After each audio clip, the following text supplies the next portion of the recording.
አብርሃም ወነቢ ሙሴ አምላከ አብርሃም ወነቢ ሙሴ አጋዕዝተ ዓለም ቅድስት ሥላሴ ተመስገኑ ተመስገኑ ተመስገኑ ትብላላ ነፍሰይ በውዳሴ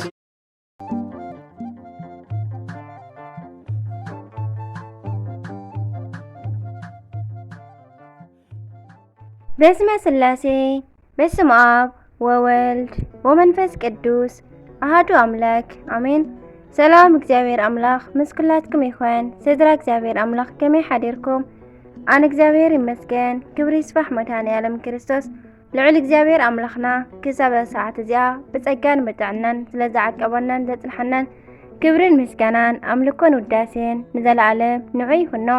ከምኡውን እታ ርርየተ ህሊና ቅድስተ ቅዱሳን ንጽህተ ንጽሃን ወላዲተ ኣምላኽ ወላዲተ ቃል ዝኾነት ቅድስቲ ኪዳነ ምሕረት ኣደይ ቅዱስ ወዳ ብዝሃባ ክብሪ ክብርን ምስጋናን ንዘለዓለም ንዓ ይኹና። ከምኡውን ንኹሎም ቅዱሳና እግዚአብሔር ኣምላኽና ብዘኽበሮም መጠን ብዝሃቦም ቃል ኪዳን ከከም ማዕርጎም ክብርን ምስጋናን ንዘለዓለም ንዖም ይኹን ኣሜን። ዕለት 8 ለካቲት ናይ ዕለቱ ስንክሳር ልሰምዕ ዘንብብ ፍቕሪ ጎይታ ኣብ ልቡ ይዕንብብ ሓለዋን ጸሎትን ናይ ቅዱሳን ድማ ይረክብ። ዝክረ ጻድቅ ለዓለም ይሄሉ ዝኽሪ ናይ ጻድቕ ንዓለም እዩ ዝነብር ኣሜን። ንቅዱሳን ተማሕፀኑ ካብ ኩሉ ክፍእ ዘበለ ክድሕኑ ኣሜን። በስመ አብ ወወልድ ወመንፈስ ቅዱስ አሐዱ አምላክ አሜን።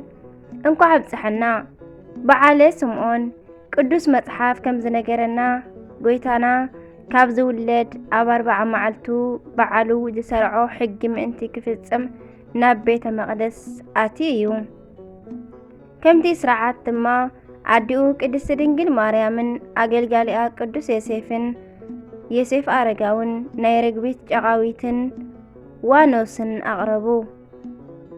ን284 ዓመታት ናይ መድሕን ናይ መሲሕ ምምጻእ ዝጽበ ዝነበረ ኣረጋዊ ስምዖን በዛ ዕለት ስለ ዝረኣዮን ስለ ዝሓቆፎን እዚ ዕለት በዓለ ስምዖን ይበሃል። ሉቃስ ምዕራፍ 2 ፍቕዲ 22 ካብ ታሽዓይ ናይ ጎይታ ንኡሳን በዓላት ካብ 9 ናይ ንኡሳን ናይ ጎይታ በዓላት ድማ ሓደ እዩ። እዚ ከመይ እዩ እንተበሉ ድሕሪ ፍጥረት ዓለም ኣብ 5200 ዓመታት ማለት ቅድሚ ልደተ ክርስቶስ 300 ዓመታት በጥሊሞስ ዝበሃል ንጉስ ኣብ ግሪክ ነገሰ። ኣብ ግዚኡ ድማ ብሓይሉ ንኹሉ ኣብ ትሕቲኡ ገይሩ ስለ ዝነበረ ዝተረፈኒ ነገር እንታይ ኣሎ ክብል ተዛረበ። ባሮቱ ድማ ሓደ ነገር ሰሪፉካ ኣሎ። ኣብ ምድረ እስራኤል ጥበብ ዝተመልኡ 46 መጻሕፍቲ ኣሎ፣ ንዕኡ ኣተርጉም በልዎ። ኣብቲ ግዜ እስራኤላውያን ኣብ ትሕቲኡ ስለ ዝነበሩን ን46 ናይ ብሉይ ኪዳን መጻሕፍቲ ምስ 72 ምሁራን ተርጎምቲ ከምጽእሉ ኣዘዝቱ ለኣኸ። ንሶም ድማ 46 መጻሕፍተ ብሉይ ኪዳን ምስ 72 ምሁራን ኣምጽእሉሞ ኣይሁድ ክፉኣት ምዃኖም ስለ ዝሰምዐ 36 ድንኳን ገይሩ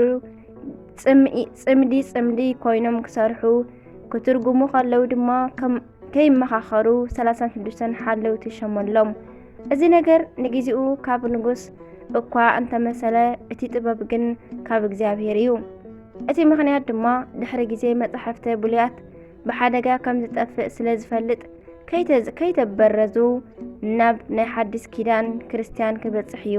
ስለዚ ድማ ቅድሚ ልደተ ክርስቶስ 284 ዓመት 46 ኩሉ መጻሕፍቲ ብሉያት ካብ ዕብራይስጥ ናብ ጽርእ ልሳን ብሰብዓ ሊቃናት ምኽንያት ተተርጎመ።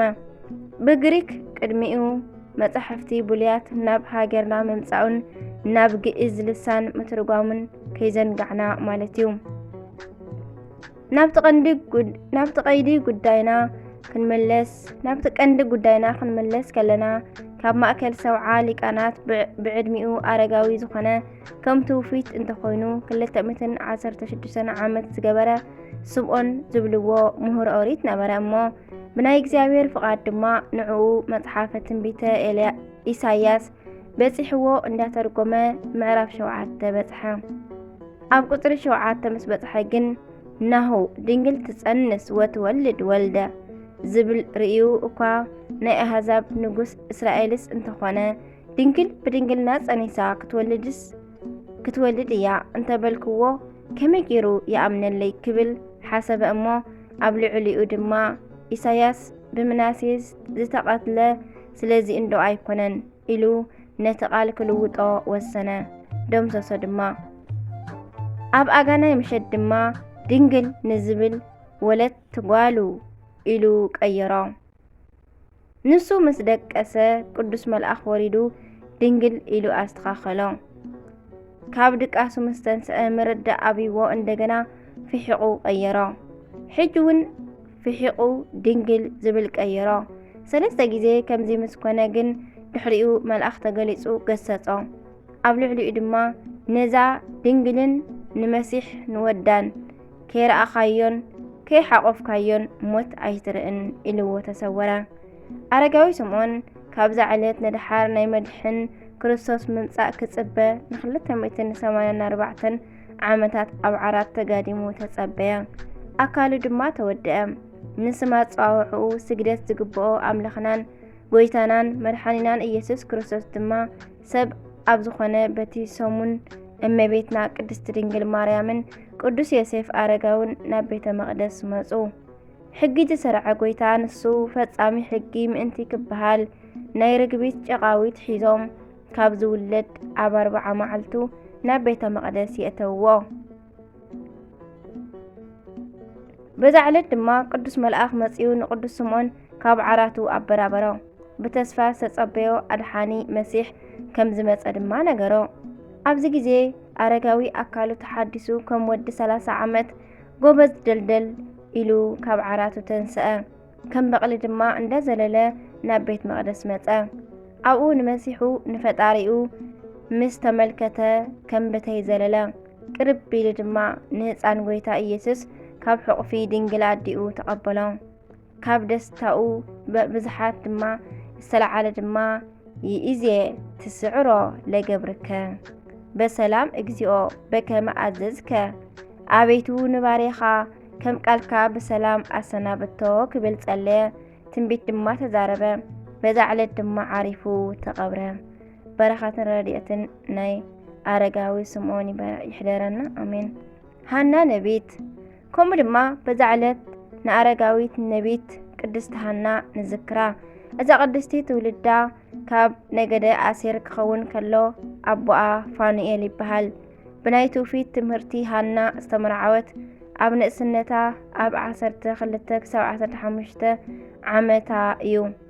ን7 ዓመታት ምስ ናይ ንእስነት ሰብኣያ ነቢራ ዕድማኣ 19-22 ምስ በጽሐ ሰብኣያ ሞተ። ከም ናይ እስራኤል ልማድ ድማ ካልእ ክትምርዖ እንተተሓተተት እምቢ ኢላ መበለት ኮነት። ንርእሳ ድማ ናብ እግዚአብሔር ይሕሊፋ ሃበት። ኣብ ቤተ መቕደስ ድማ ን84 ዓመታት ንፈጣሪኣ ተገዝአት። ፈጺማ ትጽልን ትጸውምን ስለ ዝነበረት ኣብዘን ዓመታት ናብ ደገ ኣይተመልከተትን። ዕድማኣ 103 ክሳብ 106 ዓመት ምስ ኮነ መድሓኒትና ተወልደ። በዛ ዕለት ድማ ናብ ቤተ መቕደስ ከኣቱ ተመልኪታ ንጎይታ ኣመስገነት። ደስ እንዳበላ ድማ ትንቢት ተዛረበት። ናብ ቤታ ኣትያ ድማ ነፍሳ ሃበት። ሉቃስ 2:36 ክሳብ 38 ሩህሩህ ኣምላኽና በረኸት ናይ ቅዱሳኑ ይዓድለና፣ ብጸሎቶም ድማ ይቕረ ይበለና ኣሜን። ለካቲት ዕለት 8 ዝኽበሩ ዓመታዊ ናይ ቅዱሳን በዓላት ቅዱስ ስምዖን ኣረጋዊ፣ ቅድስቲ ሃና ነቢት ጓል ፋኑኤል፣ ቅድስቲ ዓመተ ክርስቶስ እግዝእት፣ ኣባ ኤልያስ ገዳማዊ ብብሕትውና ዝወቀበ ቅዱስ ሰብ ኣሜን። ስንክሳር ድሰምዕ ዘንብብ ፍቕሪ ጎይታ ኣብ ልቡ ይዕንብብ። ሓለዋን ጸሎትን ናይ ቅዱሳን ድማ ይረክብ። ዝክረ ጻድቅ ለዓለም ይሄሉ፣ ዝኽሪ ናይ ጻድቕ ንዓለም ይዝነብር ኣሜን። ናይ ኩሎም ቅዱሳና በረኻቶም ይሕደረና ዓመታውን ወርሓውን ተኸቢሮም ዝውዕሉ ኣሜን። ዝወደቐ ዝነጠበ ቃል ኮነ ዜማ ፊደል በኣፈ ቅዱሳን ትጓል መላእክቲ ተኣረመለይ። ወስብሐት ለእግዚአብሔር ወለወላዲቱ ድንግል ወለመስቀሉ ክቡር አሜን አሜን ለይኩን።